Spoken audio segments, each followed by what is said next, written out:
Hi, I'm Phil, Head of Marketing at QGate, and this is QBit.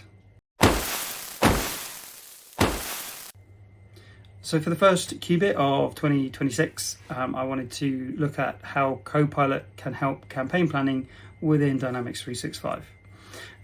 So we know Dynamics 365 obviously is a very, very powerful tool, and it's full of detailed customer data and engagement data. But what Copilot allows you to do is surface the insights from that data in a more efficient and insightful way, which will make your campaigns hopefully faster and more accurate. So Copilot will summarize recent customer interactions for you and highlight common questions and behaviors and themes, which will give you a much clearer idea of what's working and what's not within your campaigns, specifically what they're clicking on, the content that they're consuming through these campaigns, and the common questions that they're asking, which allows you to provide the content, answer those questions that they need to kind of take the next step in the buying journey.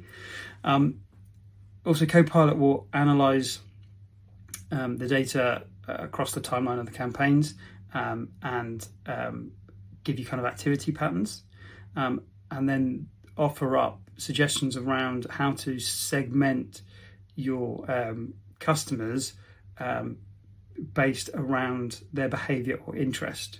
So you're starting to get a lot more granular in how you're engaging and talking to your audience. And it does this all kind of fairly instantaneously. It's a fairly immediate thing, right? So you're not having to do that deeper analysis yourself. You're not having to spend all that kind of time and manual effort to get that level of insight. Copilot can also review previous campaigns and effectively critique them and give you a likely engagement or response rate on your new campaigns based on the old ones. And again, that kind of gives you insight as to whether or not that campaign as it stands is worth doing, or as if you should do something different. And Copilot can guide the messaging as a result. Again, it can look at the histories of your previous campaigns and guide the messaging and kind of make prompts based on, is this going to work? And even generate early drafts for you. So it gives you a starting point rather than a blank piece of paper. So Copilot helps to interpret the data in Dynamics, which makes planning quicker and easier. It helps to shape the strategy and gives you creative direction. And the process becomes less time consuming, and you can be more confident in the output.